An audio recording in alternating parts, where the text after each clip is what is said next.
ऐसा पुष्प खिला जिसकी सुगंध से जीवन में सुख ही सुख मिला।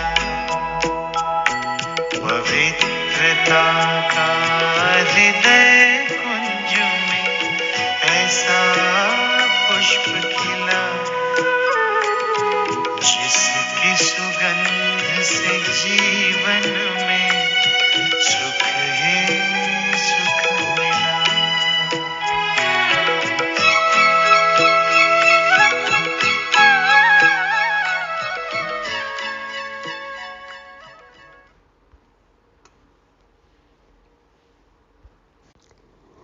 ओम शांति। फ्लू की बीमारी को खत्म करने वाले रहमदिल बाप से नई बातें सुनने वाले मर्यादा पुरुषोत्तम ब्राह्मणों को गॉडली मॉर्निंग। पवित्रता का हृदय कुंज में ऐसा पुष्प खिला। पवित्रता के सागर आज हमें पवित्रता की धारणा सिखाते हैं। घर गृहस्थी में हमारा व्यवहार कैसा हो ये समझाते हैं। इसी धारणा में ही हमारी विजय छिपी हुई है। इसी से ही बजेगा विजय का डंका। बाबा आज भक्ति मार्ग के बहुत ही गुह्य रहस्य बताते हैं जो हमें समझकर सबको समझाना है। जो रोशनी हमें मिली है तो औरों को भी उनका अंधकार खत्म करके इस रोशनी में लाना है। तो कैसे हम खुद की ग्रहचारी को समाप्त करें जानने के लिए सुनते हैं 3 अक्टूबर 2023 के शिव भगवान वाच। मीठे बच्चे, गृहस्थ व्यवहार में रहते सबसे तोड़ निभाना है। नफरत नहीं करनी है, लेकिन कमल फूल के समान पवित्र जरूर बनना है। बाबा कहते गृहस्थ व्यवहार में रहना है। अपनी घर गृहस्थी संबंध सब निभाने हैं, जिम्मेवारियां निभानी हैं, लेकिन क्या करना है? तोड़ निभाना है। तो क्या करना होगा उसके लिए? बाबा हमेशा कहते हैं पहले सबसे तोड़ो, मुझसे जोड़ो, तो फिर सबसे तोड़ निभाना आसान हो जाएगा। बाबा कभी नहीं कहते कि संबंधियों से नफरत करो। सबसे शुद्ध प्यार होना चाहिए और साथ ही साथ हमें कमल फूल समान पवित्र जरूर बनना है। कमल पुष्प कैसा होता है? पानी में, कीचड़ में, उससे उपराम ऊपर सदा खिला हुआ रहता है। तो व्यक्ति कैसे भी हो, परिस्थितियाँ कैसी भी हों, हमें सबसे उपराम रहना है। किसी के प्रभाव में नहीं आना है। सदा मुस्कुराते हुए, खिले हुए रहना है। प्रश्न है, तुम्हारी विजय का डंका कब बजेगा? वाह वाह कैसे निकलेगी? उत्तर में बाबा कहते अंत समय जब तुम बच्चों पर माया की ग्रहचारी बैठना बंद हो जाएगी, सदा लाइन क्लियर रहेगी, तब वाह वाह निकलेगी, विजय का डंका बजेगा। अभी तो बच्चों पर ग्रहचारी बैठ जाती है, विघ्न पड़ते रहते हैं। 3 पैर पृथ्वी के भी सेवा के लिए मुश्किल मिलते हैं, लेकिन वह भी समय आएगा जब तुम बच्चे सारे विश्व के मालिक होंगे। बाबा कहते अंतिम समय जब नज़दीक होगा ना, तो क्या होगा? माया की ग्रहचारी बैठना बंद हो जाएगी, तो माया भी शांत हो जाएगी, पेपर कम हो जाएंगे, बुद्धि की लाइन भी एकदम क्लियर होगी और हमारे पुरुषार्थ का मार्ग भी एकदम क्लियर हो जाएगा। बाबा कहते हैं तब वाह वाह निकलेगी और बाबा की प्रत्यक्षता होगी, विजय का डंका बजेगा। अभी पेपर बहुत आते हैं, विघ्न आते हैं, तो बाबा कहते हैं 3 पैर पृथ्वी के भी कम मिलते हैं ना, मुश्किल से मिलते हैं। सेवा स्थान नहीं था पहले, अभी तो बहुत सेंटर्स है, बाबा के घर है, बहुत बच्चे हो गए, लेकिन ये साकार मुरली है, तो उस समय बहुत विरोध होता था। तो बाबा कहते हैं अभी ये मुश्किल है, लेकिन आगे जाकर वह समय आएगा जब तुम बच्चे सारे विश्व के मालिक होंगे। तो अभी सेवा भी थोड़ी सहज हो गई है, साधन भी उपलब्ध हैं और आगे जाकर हम विश्व के मालिक तो बनने ही वाले हैं। गीत बजा धीरज धर मनवा, सुख के दिन आए। ओम शांति।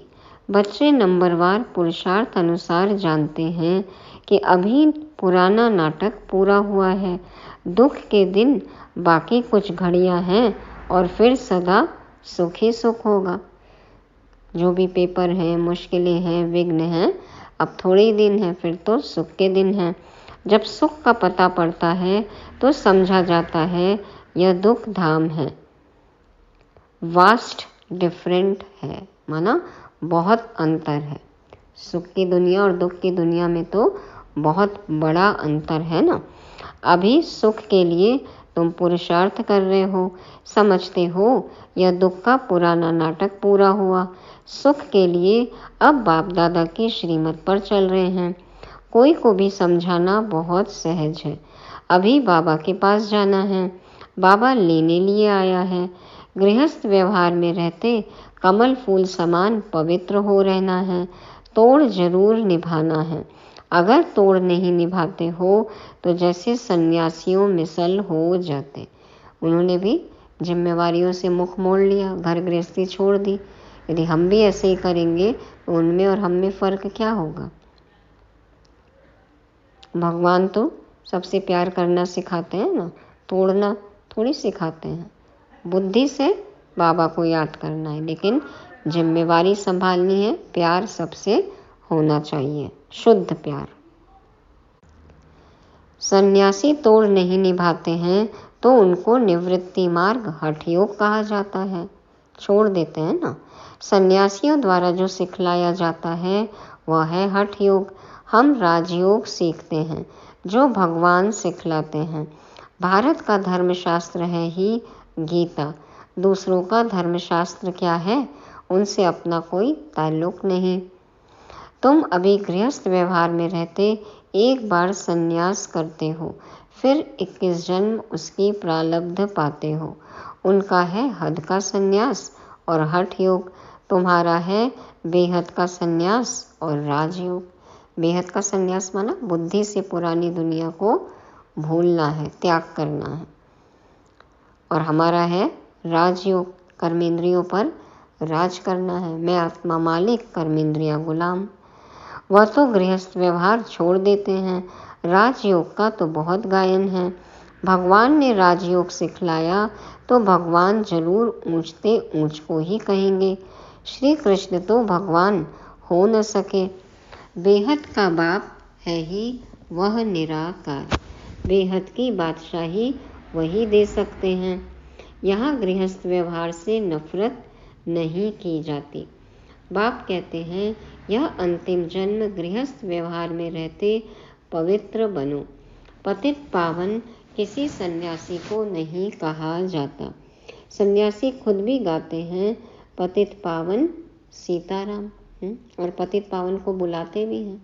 रघुपति राघव राजा राम भी कहते हैं, लेकिन पतित पावन कौन है जानते नहीं हैं, तो उनको याद करते हैं।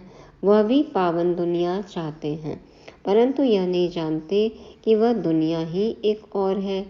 जबकि वह गृहस्थ व्यवहार में ही नहीं है तो देवताओं को भी नहीं मानेंगे, क्योंकि देवी देवताओं को तो युगल रूप में दिखाया है। प्रवृत्ति मार्ग वो मानते ही नहीं हैं, तो वह कभी राजयोग सिखला न सके। न बाप कभी हठ योग सिखला सकते, न सन्यासी कभी राजयोग सिखला सकते। यह समझने की बात है। अब हमें समझना है कि हमें कौन सा योग किससे सीखना है, भगवान से या सन्यासियों से, देहधारियों से। अभी दिल्ली में वर्ल्ड कॉन्फ्रेंस होती है, उनको समझाना है, लिखत में सभी को देना है। वहाँ तो मतभेद हो जाता है, लिखत में होगा तो सभी समझ जाएंगे इन्हों का उद्देश्य क्या है। अभी तुम समझते हो हम हैं ब्राह्मण कुल के, हम शूद्र कुल के मेंबर कैसे बन सकते हैं व विकारी कुल में हम अपने को कैसे रजिस्टर्ड कर सकते हैं, इसलिए ना कर देते। हम हैं आस्तिक, वह है नास्तिक। तो शूद्र कुल से हमारा कुछ लेना देना नहीं और हम नास्तिक भी नहीं है। हम हैं आस्तिक, ब्राह्मण कुल है, ईश्वरीय कुल है हमारा। विकारी कुल से हमें कोई लेना देना नहीं।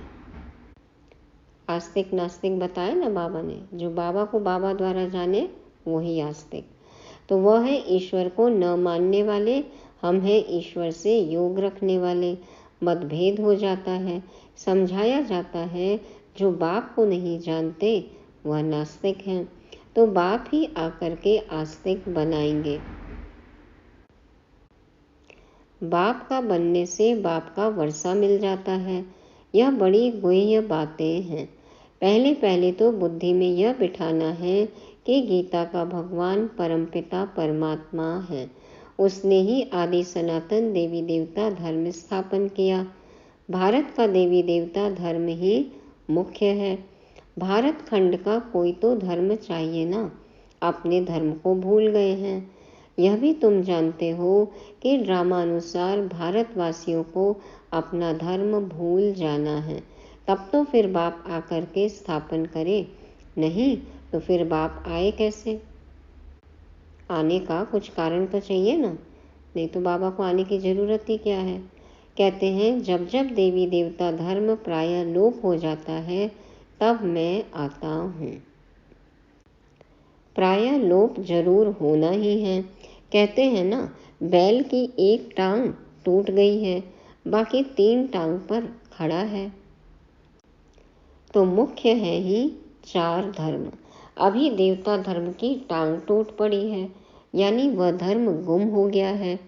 इसलिए बड़ के झाड़ का मिसाल देते हैं कि इसका फाउंडेशन सड़ गया है, तना नहीं दिखता ना, बाकी टाल टालियाँ कितनी खड़ी हैं। तो इनमें भी फाउंडेशन देवता धर्म है ही नहीं। बाकी सारी दुनिया में मठ पंथ आदि कितने हैं? तो 4 धर्म बताए।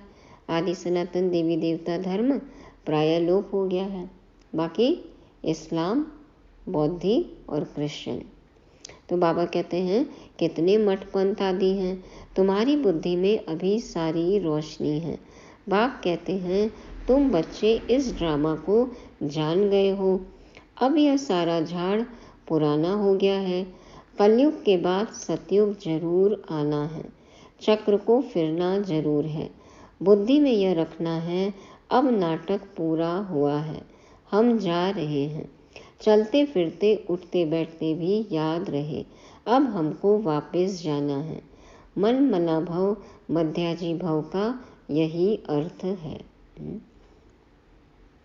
शांति धाम और सुख धाम, बाप और वर्षा, अल्लाह और बे। तो कोई भी बड़ी सभा में भाषण आदि करना है तो यही समझाना है। परम पिता परमात्मा फिर से कहते हैं कि हे बच्चे, देह सहित देह के सब धर्म त्याग, अपने को आत्मा समझ बाप को याद करो तो पाप खत्म होंगे। मैं तुमको राजयोग सिखलाता हूँ। गृहस्थ व्यवहार में रहते कमल फूल समान बन मुझे याद करो, पवित्र रहो, नॉलेज को धारण करो। अभी सब दुर्गति में हैं। सतयुग में देवताएं सदगति में थे, फिर बाप ही आकर सदगति करते हैं। सर्वगुण संपन्न, 16 कला संपूर्ण, संपूर्ण निर्विकारी, मर्यादा पुरुषोत्तम, अहिंसा परमो धर्म। यह है सदगति के लक्षण। यह कौन देते हैं? बाप। उनके फिर लक्षण क्या है? बाबा की महिमा क्या है? वह ज्ञान का सागर है, आनंद का सागर है। उनकी महिमा बिल्कुल अलग है। ऐसे नहीं कि सब एक ही है। एक बाप के बच्चे सभी आत्माएं हैं, प्रजापिता के ही औलाद होते हैं। अब नई रचना रची जाती है। प्रजापिता की औलाद तो सब हैं, परंतु वे लोग इन बातों को जानते नहीं। ब्राह्मण वर्ण है सबसे ऊंच। भारत के ही वर्ण गाए जाते हैं। 84 जन्म लेने वालों में कौन कौन सी आत्माएं होती हैं? 84 जन्म कौन सी आत्माएं लेंगी? ब्राह्मण आत्माएं होंगी ना, आदि सनातन देवी देवता धर्म की आत्माएं। तो बाबा कहते हैं भारत के ही वर्ण गाए जाते हैं। 84 जन्म लेने में इन वर्णों से पास करना होता है। तो भारतवासियों के ही 84 जन्म हो सकते हैं, भले ही अभी वो आत्माएं किसी भी देश में चली गई हों, लेकिन बाबा के बच्चे ही। और 84 जन्म लेने में इन वर्णों से पास करना होता है। ब्राह्मण वर्ण है ही संगम युग पर।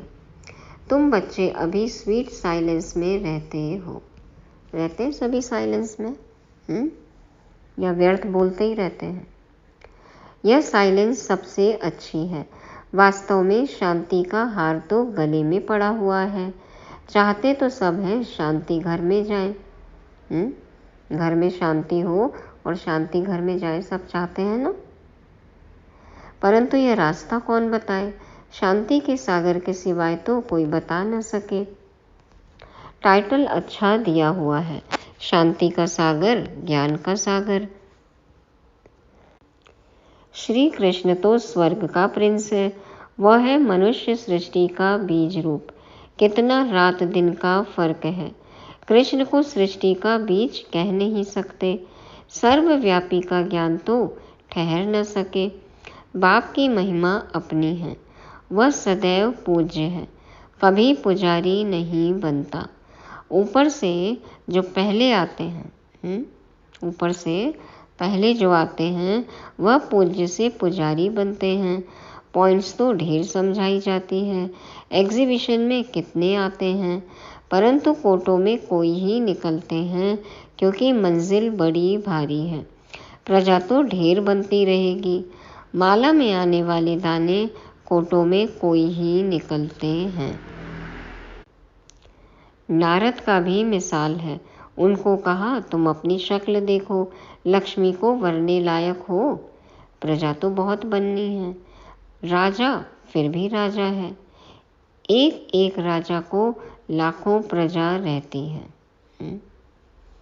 बहुत सारी प्रजा चाहिए या फिर क्वालिटी प्रजा चाहिए? क्वांटिटी चाहिए या क्वालिटी चाहिए? यदि क्वांटिटी चाहिए तो फिर त्रेता के राजा रानी, और क्वालिटी आत्माएं चाहिए तो सतयुगी विश्व महाराजन और महारानी, सतयुग में आने वाले। तो बाबा कहते हैं इसके लिए क्या करना है? पुरुषार्थ तो ऊंच करना चाहिए। राजाओं में भी कोई बड़ा राजा, कोई छोटा राजा है। भारत में कितने राजाएं थे। देखो अभी राजा ही चली गई, लेकिन प्रजातंत्र में भी हर आत्मा एकदम राजा की तरह है। सतयुग में भी बहुत महाराजाएं होते हैं। यह सतयुग से लेकर चला आया है। भारत में कितने महाराजा महारानी, राजा रानी सब हुए ना। महाराजाओं को बहुत प्रॉपर्टी होती है, राजाओं को कम। यह है श्री लक्ष्मी नारायण बनने की नॉलेज। उसके लिए ही पुरुषार्थ चलता है। पूछते हैं लक्ष्मी नारायण का पद पाएंगे व राम सीता का? तो कहते हैं हम तो लक्ष्मी नारायण का ही पद पाएंगे, माँ बाप से पूरा वर्षा लेंगे। यह तो वंडरफुल बातें हैं ना, और कोई जगह यह बातें है नहीं, न कोई शास्त्रों में है। अब तुम्हारी बुद्धि का ताला खुल गया है। बाप समझाते हैं चलते फिरते ऐसे समझो हम एक्टर्स हैं। अब हमको वापस जाना है। यह याद रहे, इनको ही मनमना भव, मध्याजी भव कहा जाता है।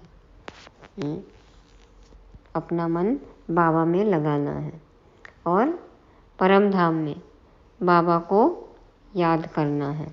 मन मना भव, मन बाबा में लगा रहे, और मध्याजी भव, उस बाप से क्या वर्षा मिलने वाला है ये भी याद होना चाहिए। तो बाप घड़ी घड़ी याद दिलाते हैं मैं तुमको वापस ले जाने आया हूँ।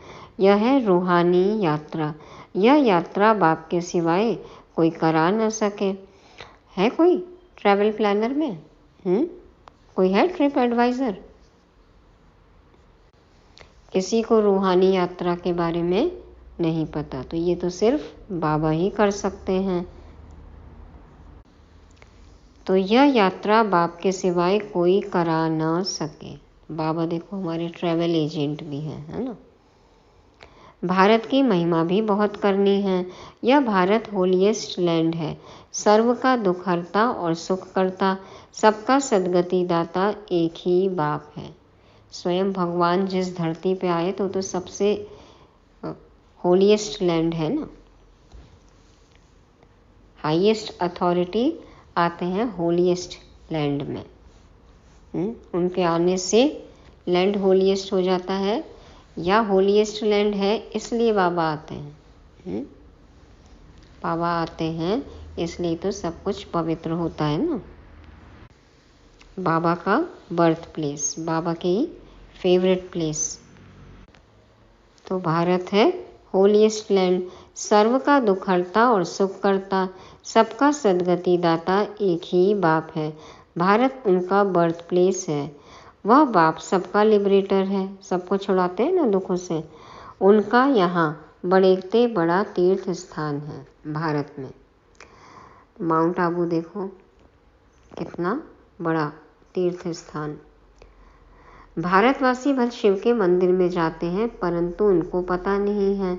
गांधी को जानते हैं, समझते हैं वह बहुत अच्छा था, इसलिए जाकर उन पर फूल आदि चढ़ाते हैं, लाखों खर्च करते हैं। कल गए थे सभी राजघाट फूल चढ़ाने। गांधी जयंती 2 अक्टूबर है ना। हद के बापूजी वो, और देखो बेहद के बापूजी क्या बोलते हैं हमें। अब इस समय है ही उन्हों का राज्य, जो चाहे सो कर सकते हैं। अभी किसका राज्य है? जब ये साकार मुरली चली तो कांग्रेस का राज्य था ना। तो बाबा कहते हैं अब सरकार में जो भी है वो कुछ भी कर सकते हैं। यह तो बाप बैठ गुप्त धर्म की स्थापना करते हैं, यह राज्य ही अलग है। भारत में पहले पहले देवताओं का राज्य था।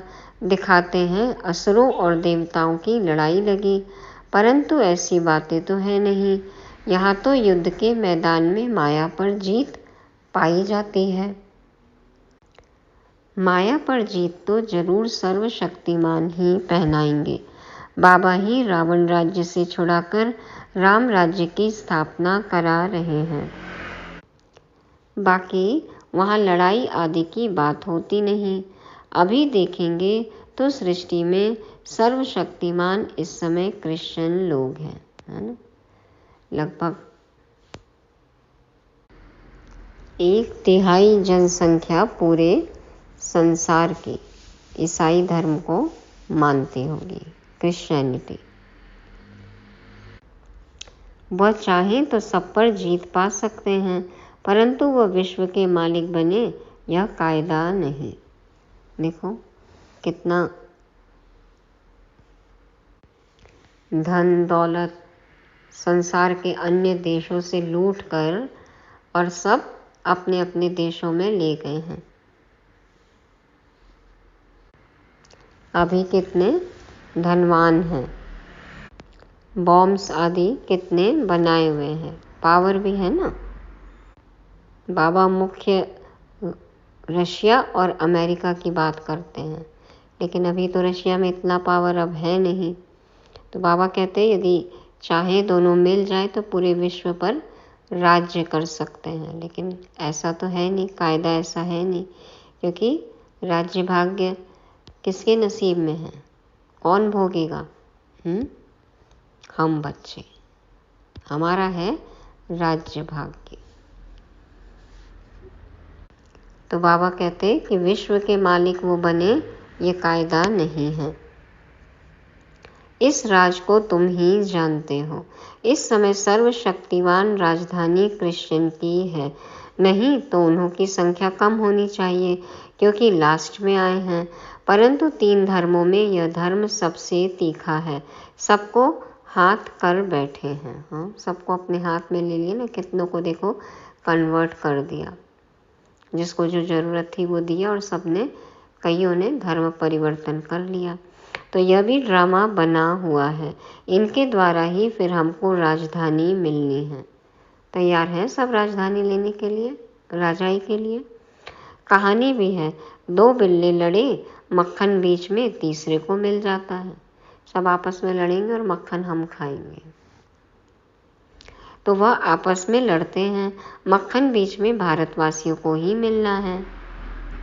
कहानी तो पाई पैसे की है, अर्थ कितना बड़ा है। कोई सुने तो कहेंगे इस कहानी में दम नहीं है, पाई पैसे की कहानी है, लेकिन अर्थ है ना, वही राज छिपा हुआ है।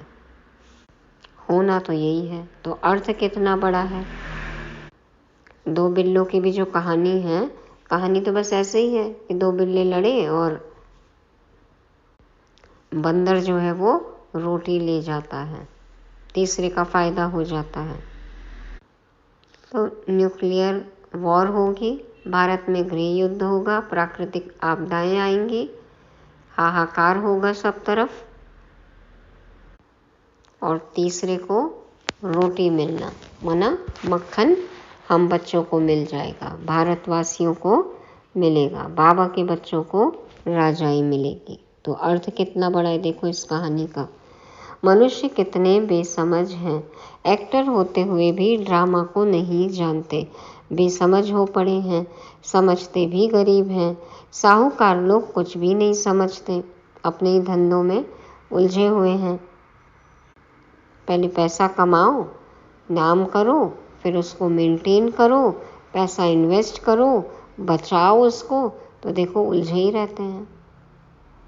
बढ़ाना है, बचाना है, तो बुद्धि उसी में घूमती रहती है।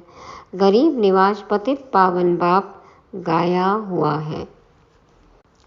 अब प्रैक्टिकल में पार्ट बजा रहे हैं, बड़ी बड़ी सभाओं में तुमको समझाना है।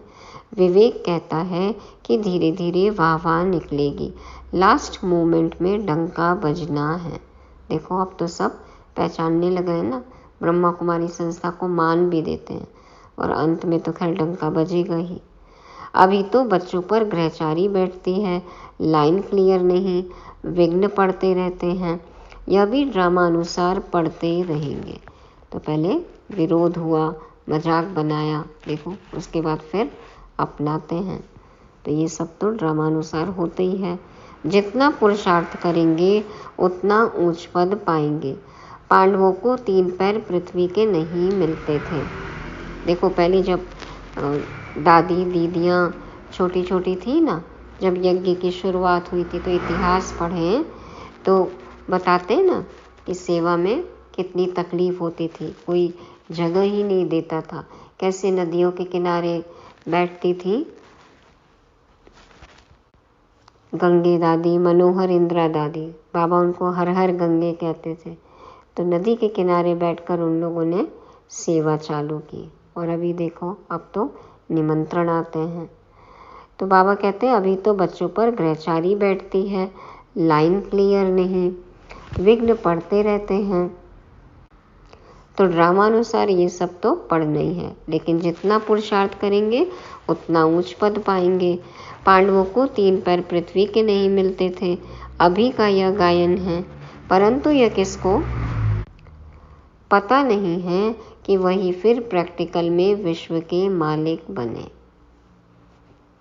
पहले तो देखो दरवाजे बंद कर लेते थे, आने नहीं देते थे घर में, सफ़ेद साड़ी वालियों को देखकर दरवाज़ा बंद कर लेते थे, कहते कि ये जादू टोना करती हैं। और अब देखो बुलाते हैं, कितना मान देते हैं, निमंत्रण देते हैं, कहते हैं आप आकर संभालो। तो प्रैक्टिकल में विश्व के मालिक हम बनने वाले हैं। तुम बच्चे अब जानते हो, इसमें अफसोस नहीं किया जाता। अब जो हुआ सो हुआ, वो तो कल्प पहले भी ऐसे हुआ था। ड्रामा के पट्टे पर खड़ा रहना चाहिए, हिलना नहीं चाहिए। ये सब कुछ ड्रामा में नोंद था, इसलिए ऐसे हुआ, फिर भी ऐसे होगा। लेकिन साथ ही साथ बाबा ने कहा है ना कि ड्रामा में क्या है, तुम बच्चे विश्व के मालिक बनेंगे। तो ये भी होने ही वाला है। अब तो ड्रामा के पट्टे पर खड़ा रहना चाहिए, हिलना नहीं है। अब नाटक पूरा होता है। चलते हैं सुख धाम। पढ़ाई ऐसी पढ़नी है जो ऊंच पद पा लेवे। पढ़ेंगे लिखेंगे तो बनेंगे नवाब। अच्छा, मीठे मीठे सिक्के लदे बच्चों प्रति माता पिता बाप दादा का याद प्यार और गुड मॉर्निंग। रूहानी बाप की रूहानी बच्चों को नमस्ते। हम रूहानी बच्चों की रूहानी बाप दादा को याद प्यार गुड मॉर्निंग और नमस्ते। शुक्रिया बाबा, शुक्रिया। धारणा के लिए मुख्य सार। पहला पॉइंट, चलते फिरते अपने को एक्टर समझना है। ड्रामा के पट्टे पर अचल रहना है। बुद्धि में रहे कि अभी हम वापस घर जाते हैं, हम यात्रा पर हैं। दूसरा, सद्गति के सर्व लक्षण स्वयं में धारण करने हैं। सर्वगुण संपन्न, 16 कला संपूर्ण बनना है।